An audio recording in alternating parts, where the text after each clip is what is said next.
I really love Dream Theater's whole discography, so I would like to start listening to other progressive bands. Holy shit, is this me? Did I write this? I tried listening to some other bands. I see in the comments on the sub a lot of vocals are screamy. Any recommendations would be cool. And that is how I was led to Porcupine Tree. It is tough to go on the hunt for prog nowadays because now people consider prog, you know, things like... I had heard of Steven Wilson even before I went on this journey here, but I never checked out his music, and holy shit, this guy makes bops. You texted me about checking him out, and you seemed pretty floored by it. Very, very nice to finally just get something that's just like breath of just absolute fresh air. I went through a nice amount of their discography, obviously this album too, but a lot of some of their other ones like Fear of a Blank Planet too, and so far I have not heard a bad song. This is going to be a good one. By the way, we love your suggestions, guys. Keep leaving them. We just need a little bit of time to sort through everything. We have a schedule that we got to inject some of these into. Once we reach the coveted 1,000 subscriber mark, we will be doing polls with all your suggestions, and that's how we'll be deciding the albums of the coming weeks. And also, if you've never heard these guys, check them out. If you like a lot of the stuff that we cover, you will love these guys too. Without further bovine excrement, I'm Darius King. And I'm Metalhead. This is Blackest Eyes. That really twangy bridge plucking sound gives this really ominous tone, which is blown up in your face seconds later. They use the metal sound so tastefully. It's not something they base their whole sound around, but it's really used as an excellent accent that really gets any kind of listener going. What they also don't do is sound like a pop band trying to do opeth either. They really know what they're doing. I like how you said the accent. And the transition from the metal to the more poppy, clean sound is just so well done. The melody is incredible. The vocal performance is excellent. I know they had Gavin Harrison, but he's it was a kind of like on a lot of their other work too. It's a little bit more standout because this is definitely more commercial friendly, but he's up there with a lot of these other prog guys. Speaking of nice accents, Rich Barbieri's grinding organ during the big releases and softer ones during the verses perfectly complete an otherwise bare bone structure. You know how we talk about the formula that works? Porcupine Tree here founds the recipe that works. The structure here that they complete all their songs with is the perfect amount of everything. If you were to take away one element of something, it would be too bare bone, but if you were to add more to it, there would be too much going on. Everything is just perfectly balanced. What I like about Steve's lyrics is they're not these long poems, but they're really meaningful and they really get right to the point. And he pairs them nicely too with a more upbeat poppy song about a fucking serial killer. They take that Pink Floydian, euphoric, hazy feel and make it their own. What an opening. This is most definitely going on the playlist. Actually, already on the playlist. not but. Oh shit. This was my personal introduction to Porcupine Tree. You can tell it made an impression. Steve's simple but rhythmically genius acoustic riff that he plays. It's a really nice change of pace from the first song. The mellow acoustic approach, which is arranged just so well. The electric is such a powerful backbone in and of itself, giving it the meat that it really calls for. We want to talk about capturing a vibe. You can even tell this is a song about nostalgia, even without looking at the lyrics. Lines like, "The summer's always slipping away," things like that, really stir up thoughts by the listener that I think a lot of people, means a lot of different things to a lot of different people. Steve shredding the banjo is somewhat of an interesting turn. One that really gives you all the feels. And for me, a hard slap, the nut button. For me, I definitely put it on the playlist. So much focus on the ambience here with those Minecraft cave noises just sending chills down your spine.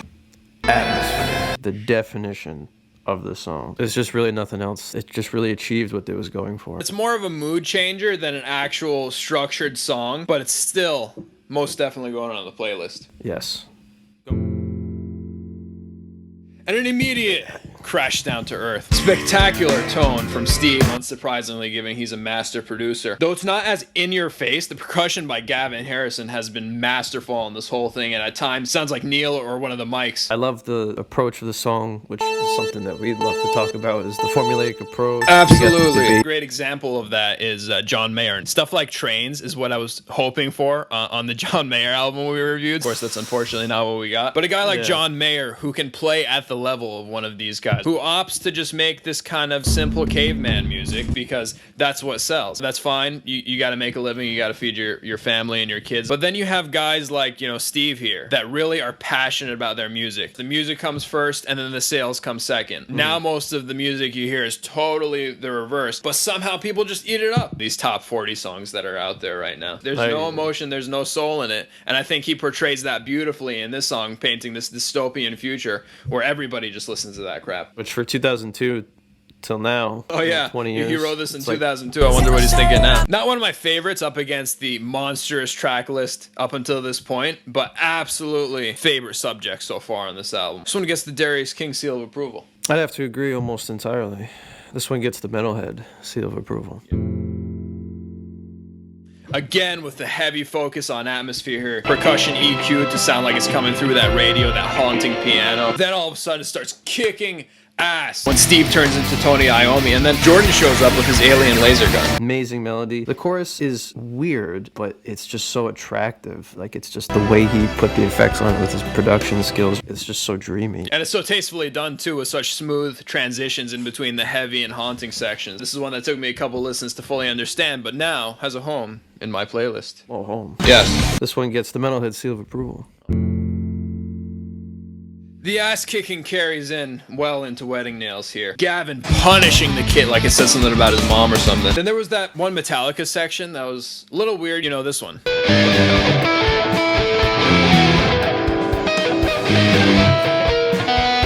When this song first came on, I thought that my Spotify had switched to a Dream Theater song. That was excellent. The roaring guitar and the thundering bass and the crashing drums really just makes it all the more better. I really love this punishing sound, not just because it's aggressive, but it's so... oh, Jordan, come on. What a cool way to cap this off with the Hemispheres outro and the additional Minecraft cave noises. I'm gonna need a separate playlist for Steven Wilson after this. This one, yet again, gets the Metalhead seal of approval. Porcupine Tree combines their influences so well, blending them in a way where you can't dare call them clones of like Pink Floyd or something like that, but they also blend in a little Zeppelin here, specifically that song What Is and Should Never Be from Zeppelin 2. Oh, that song's so good. Another song full of detail, like the cool vocal effects over the heavy riff. Super hazy and drugged out feel overall. This is one of the best songs on the album, if not the best song. Really? Let's start with the lyrics. I tried to find myself a better way. I got religion, but I went astray. He took my money, and I lost my faith. The melody is absolutely incredible. The drums are so tight. The bass is subtle, but it's just so perfectly put in. Like I've said a lot, but I just have to keep saying it because of the way that they put this together. The arrangement is fantastic. The atmosphere is just tremendous. A little past the halfway point here. The fact that it's just getting better with each song, and of course, every song has its own identity. I have to give this a 10. Holy shit. What the fuck is happening? Not my personal kind of song, but just like the rest of these, everything is flawlessly executed, and I like a lot of the points that you made. So I'd give this the Darius King seal of approval. Wow. This is your favorite on the album? Yeah. Very interesting, sir. The Mellotron definitely carries here. Most everything is steady, but the Mellotron gives it the soul that it needs. Not too many crazy dynamics here, but another nice mood setter, so I'd give this also the seal of approval. This one gets the Metalhead seal of approval. Definitely a crazy rhythmic feel here. Standalone, not a huge fan of it, but I think it fits really well with that fuzzy guitar. Great musicianship, of course, but this song being on the weirder songs gave me Vietnam nightmares of Tool. King Crimson sound, yeah. Which is funny because that's one of Tool's biggest influences, so that kind of makes sense. Still one of the more notable Gavin performances here, and man, Steve is really into killing and raping. Hopefully he's gotten help. If you put this on, I wouldn't push you out of a moving car. You wouldn't have to double lock your seatbelt, especially with that smooth outro. What a mood setter. The really haunting vibe that Steve matches so well vocally with his tone and overdubs, and the Mellotron adds so much to the ghostly atmosphere. I've already seen so many times on this album, but it's just so well done that I just want to see more of it. Just like earlier tracks, the subject matter is evident sonically, but when the weight of Steve's words come in, it just really drives that point home. This one is going on the famed Depression playlist. This one is going on my playlist as well. I'm telling you, the cave noises add so much to the song. Really enhance an otherwise more standard intro. Not one of my favorite approaches, but I think Steve goes a little too harsh with the downsampled vocals and the more simplistic riff. It goes from a mellow to almost like grunge-like guitar and drum. The acoustics thrown in are always great. Some of the approaches on certain things are not my favorite, but it's different. It's not the same song we've heard 8 times, which I have to give them credit for. I do like how they inject a little bit of funk into certain parts too. But yeah, you won't have to worry about me tossing you out of the car. This one gets Metalhead seal of approval. All right. Fitting conclusion to this record because it highlights one of the main strong points, and that is diversity. Every song offers something new. This one, a nice simplistic key ballad with a piano and mellotron paired so nicely together. Perfect ending, I think, to the album. While it is pretty much the same thing most of the song, it's more on the stronger on the lyric side. For what the song goes for, I think they did a great job of that, creating exactly what you think it would sound like. Reading the title, Collapse the Light into Earth. Kind of sounds like a wedding song. Well, wedding nails. Porcupine tree.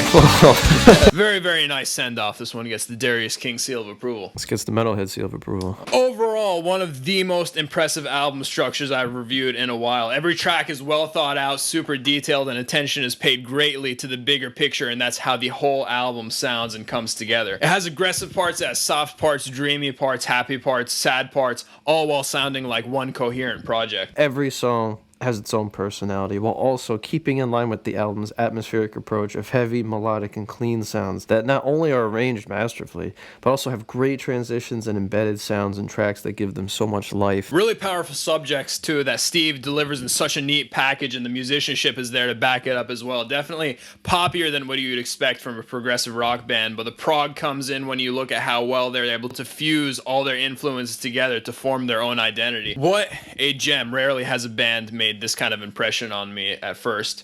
This one gets a hard slap. The nut button. This is one I'm definitely going to be going back to, which is why it's going on the playlist.